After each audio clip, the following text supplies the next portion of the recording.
चलिए जान लेते हैं आज देश और दुनिया की 50 बड़ी खबरों पर नजर डाल लेते हैं। उससे पहले आप भी वीडियोस को लाइक कर दें, साथ ही चैनल को सब्सक्राइब कर दें। आजम खान की मदद करने वाले डीआईजी अशोक शुक्ला के खिलाफ जांच के आदेश। समाजवादी पार्टी के सीनियर लीडर आजम खान के खिलाफ कई मुकदमे चल रहे हैं। उनकी मदद करने के आरोप में डीआईजी अशोक शुक्ला के खिलाफ जांच के आदेश दिए गए। आरोप है कि रामपुर के एसीपी रहते हुए अशोक शुक्ल ने उन्हें एक केस में बचाने की कोशिश की थी। अशोक शुक्ला अभी भी सीआईडी के डीआईजी है। जांच की जिम्मेदारी अलीगढ़ की कमिश्नर चेत्रा वी और विजिलेंस विभाग की आईजी मंजिल सैनी को दी गई है। चंडीगढ़ हेड ग्रेनेड मामले में पुलिस ने यूएपीए के तहत दर्ज किया केस। चंडीगढ़ हेड ग्रेनेड मामले में चंडीगढ़ पुलिस ने यूएपीए के तहत केस दर्ज कर लिया है। दरअसल एक दिन पहले ही ऑटो सवार 3 लोगों ने सेक्टर 10 स्थित कोठी में हेड ग्रेनेड फेंका था। पुलिस आरोपियों की तलाश कर रही है। पुतिन से मिले डोभाल, मोदी से फिर होगी रूसी राष्ट्रपति की मुलाकात। रूस के राष्ट्रपति पुतिन से एनएसए अजीत डोभाल ने मुलाकात की। इस दौरान पुतिन ने ब्रिक्स में बैठक के लिए प्रधानमंत्री मोदी के आने के दौरान 22 अक्टूबर को मोदी पुतिन की एक और बातचीत की पेशकश की। एनएसए अजीत डोभाल ने पुतिन को प्रधानमंत्री मोदी और जेलेंस्की के बीच बंद कमरे में हुई बातचीत का विस्तार से ब्यौरा दिया। देश में जल्द ही वास्तविकता बनेगी एयर टैक्सी, पीएम मोदी का दावा। पीएम नरेंद्र मोदी ने विमानन मंत्री स्तरीय सम्मेलन में गुरुवार को कहा है कि सरकार देश को उन्नत वायु गतिशीलता के लिए तैयार कर रही है। एयर टैक्सियां जल्द ही वास्तविकता बनेगी। न्यायिक हिरासत में भेजे गए अल-कायदा से जुड़े आतंकी मॉड्यूल के 11 संदिग्ध। आतंकी संगठन अल-कायदा से जुड़े आतंकी मॉड्यूल के 11 संदिग्ध स्पेशल सेल ने दिल्ली की पाटियाला हाउस कोर्ट में पेश किया है। सभी गिरफ्तार आरोपियों को 26 सितंबर तक न्यायिक हिरासत में भेज दिया गया। इस मॉड्यूल को रांची के निजी अस्पताल के रेडियोलॉजिस्ट डॉक्टर इत्तियाक लीड करने का आरोप है। सीताराम येचुरी का निधन, एम्स में ली अंतिम सांस। मार्क्सवादी कम्युनिस्ट पार्टी माकपा के महासचिव सीताराम येचुरी का गुरुवार को निधन हो गया। वह दिल्ली में अखिल भारतीय आयुर्विज्ञान संस्थान एम्स में भर्ती थे, जहां उन्हें आईसीयू में रखा गया था। डॉक्टरों की टीम के मुताबिक पिछले 24 घंटों से उनकी हालत बेहद गंभीर थी। बताया जा रहा है कि उनके फेफड़ों में संक्रमण हो गया था। इसके अलावा उनके मल्टी ऑर्गन भी फेल हो गए थे। उन्हें 19 अगस्त को सीने में संक्रमण के बाद एम्स में भर्ती कराया गया था। 72 वर्ष के थे सीताराम येचुरी। माकपा के महासचिव सीताराम येचुरी भारतीय राजनीति के बड़े नेताओं में शामिल थे। उनका जन्म 1952 में मद्रास, चेन्नई में हुआ। तेलुगु ब्राह्मण परिवार में हुआ था। येचुरी के पिताजी का नाम सर्वेश्वर सामयुज्वाला येचुरी था, जो आंध्र प्रदेश के राज्य सड़क परिवहन निगम में इंजीनियर थे। वहीं मां कल्पकलकम येचुरी सरकारी अधिकारी थी। वह 1975 में वो भारतीय कम्युनिस्ट पार्टी के सदस्य बने थे। महाराष्ट्र के रायगढ़ में केमिकल फैक्ट्री में विस्फोट, 2 की मौत। महाराष्ट्र रायगढ़ के एमआईडीसी में एक केमिकल फैक्ट्री में विस्फोट हो गया। विस्फोट के बाद आग लग गई। 2 लोगों की मौत हो गई, जबकि 4 लोग घायल हो गए। फायर ब्रिगेड और पुलिस अधिकारी मौके पर मौजूद थे। घायलों को अस्पताल में भर्ती कराया गया।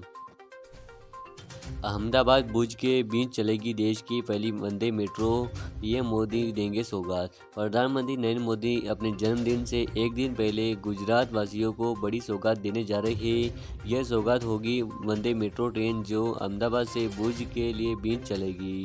खास बात यह है कि यह देश की पहली वंदे मेट्रो ट्रेन होगी।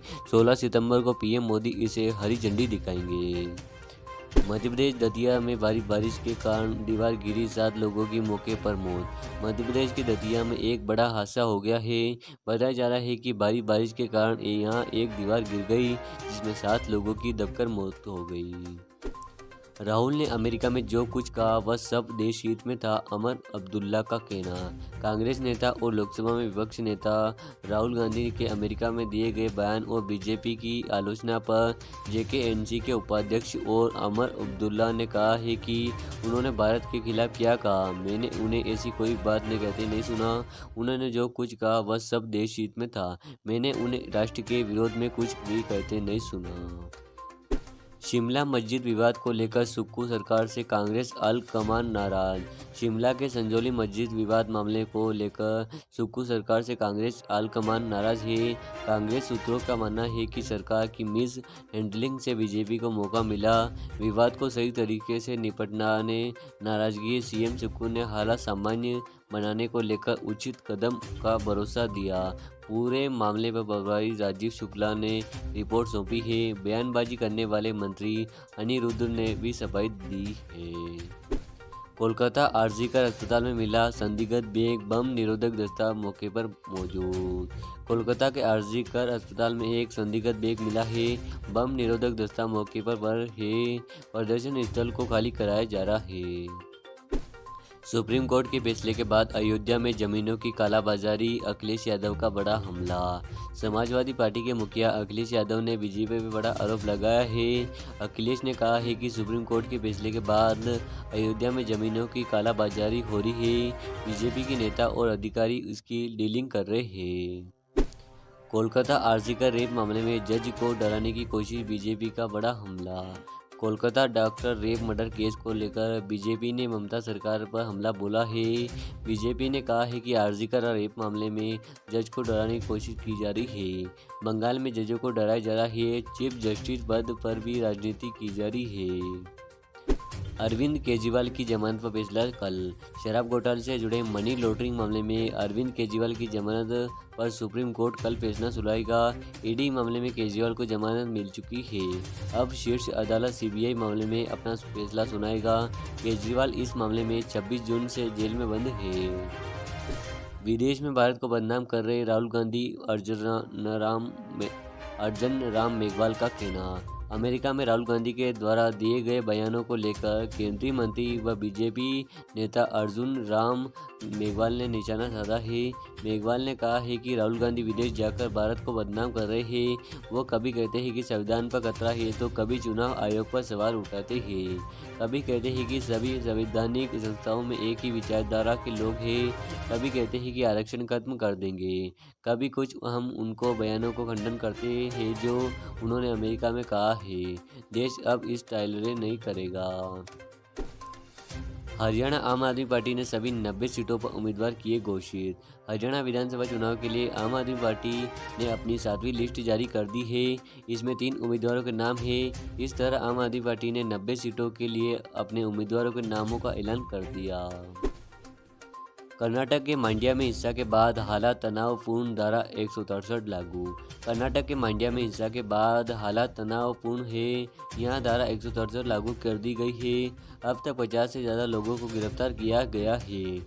गणेश विसर्जन के बाद यहाँ बवाल हो गया था। आरोप है कि मस्जिद के पास से गुजरते वक्त लोगों पर पथराव किया गया। इसके बाद हिंसा भड़क गई। कई जगहों पर आगजनी की गई थी। हरियाणा कांग्रेस ने 2 और उम्मीदवारों का किया ऐलान। हरियाणा का विधानसभा चुनाव के लिए कांग्रेस ने 2 उम्मीदवारों की एक और लिस्ट जारी कर दी है। इसमें उकलाना एससी से नरेश सेलवान को टिकट दिया है तो वहीं नारनौल से जसबीर सिंह को मैदान में उतारा है। इसी के साथ कांग्रेस अब तक 88 उम्मीदवारों की घोषणा कर चुकी है। यूपी हरदोई में ट्रेन ब्लास्ट की साजिश का खुलासा। उत्तर प्रदेश के हरदोई में ट्रेन ब्लास्ट की साजिश का खुलासा हुआ। सूत्रों के मुताबिक शॉर्ट सर्किट से ब्लास्ट की साजिश रची गई थी। जिस केबल से ट्रेन टकराई उससे छेड़छाड़ की गई थी। हरदोई में दुर्गनिया एक्सप्रेस ट्रेन केबल से टकरा गई थी। इसके बाद धमाका हुआ था। कई धमाके बाद लखनऊ तक कई ट्रेनों का परिचालन ठप हो गया था। चुनाव में कश्मीर और कश्मीर वासियों की जीत होगी, राशिद इंजीनियर का कहना।